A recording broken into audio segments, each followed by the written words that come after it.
For me, this fight is the main event of the evening. I absolutely love both guys. This is going to be a banger. Actually, I don't want to say that. Remember we thought, everyone thought that, I don't want to say everyone. I'm sure there's smart people who made money, but Derrick, a lot of people thought Derrick Lewis versus Francis Ngannou was going to be a banger. Then it didn't end up being a banger. But definitely excited for this fight. I think both guys are awesome. I do prefer my guy Derrick Lewis. Can't wait. I really hope this guy can win a championship, man. The guy has such an amazing story, such a hardworking guy. It's great to see him coming from behind in life to achieve and succeed. I love. He just seems like a genuinely good dude. I mean, you saw him. I think he was helping during there was a hurricane in Texas, and there was he had this like modified pickup truck, very high raised, and he was like saving people out there. What just amazing guy. And and Ty Tuivasa is an awesome guy too. I saw the not the embedded, but the countdown where they showed him, and he was talking about how he's had to be away from his family in Australia because of like the draconian lockdowns. And he's out there training in UAE, United Arab Emirates. His coaches are like really, really jacked. I wouldn't say that, but he's clearly taking his fitness more seriously. I think probably his problem is maybe more diet rather than fitness, because obviously the guy trains like an animal. All those guys do. But yeah, I'm really, really excited for it. Just a couple notes before I talk about the odds. So Tai Tuivasa has a 4 knockout streak. Stefan Struve, who's no longer, I think, in the UFC. Harry Hunsucker, I don't know if he's still in the UFC, but he's coming off a bunch of knockout losses. Greg Hardy, who is coming off another knockout loss. And Augusto Sakai, who also, I think, was coming off a knockout loss by Alistair Overeem. Actually had money on him. Oh, no, he actually got knocked out by Overeem, then by Rosenstrike, then by Tai Tuivasa. So I don't want to criticize. It sounds like I'm criticizing his opponents, but not at all. Very impressive. But compared to Derrick Lewis' opponents, you can't even compare that. I did want to say that, what's his name? If you look, you can say that, hey, once he fights guys at the higher caliber, he loses like JDS Ivanov, Sergey Spivak. But I don't know if I want to necessarily say that. I mean, you could make that argument. I think that Tai Tuivasa has definitely improved and found a new swagger in his step.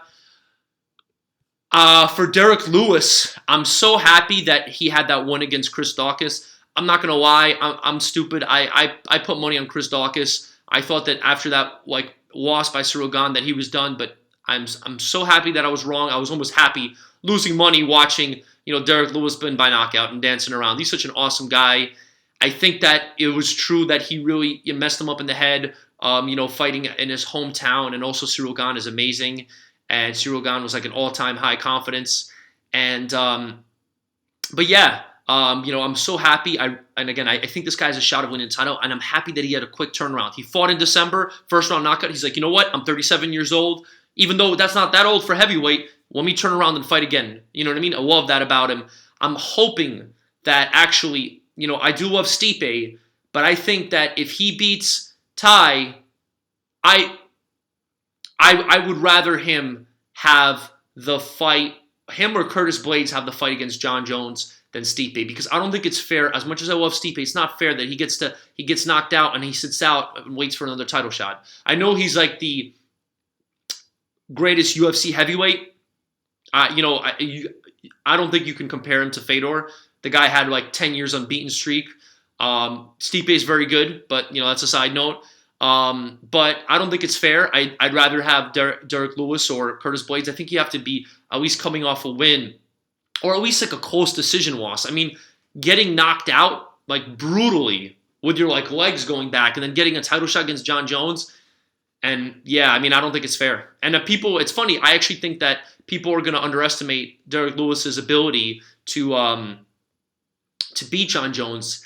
And I actually think that he has a shot. I mean, I think that people. Well, first of all, he's improved since he fought Daniel Cormier. He had like the back injury that was fixed. And, Daniel Cormier, I remember the Weasel was talking about this, how he has a different style where he takes down people, I think, single and double legs. John Jones takes down people from the clinch. So that's dangerous, trying to take someone like Derrick Lewis down in the clinch. So I actually think he could win that fight, but whatever, that's a side note.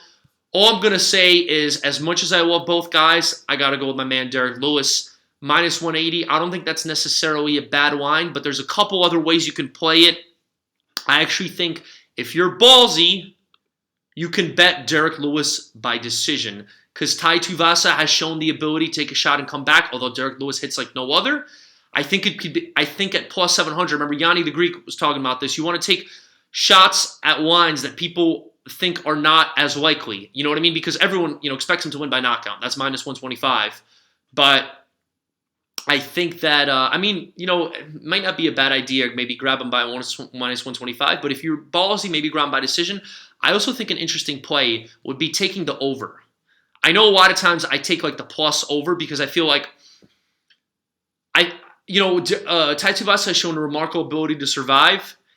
And I think that, it's possible that Derrick Lewis knocks him out, but maybe later on. But this is definitely a little bit of a tough fight. Maybe it's just better off taking Derrick Lewis at minus 180. Maybe parlaying him or just taking a money line. That might be the play.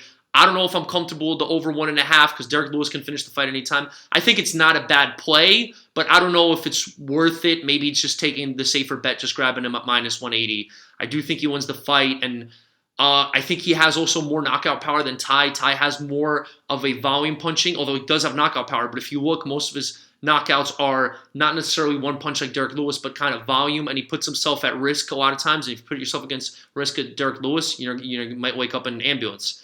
But I love both guys. I don't want either guy to win. Like, it actually would be nice if Derrick Lewis could win by decision. So this way, at a close fought decision where both guys look good, I don't want anyone to get knocked out. I love both these guys.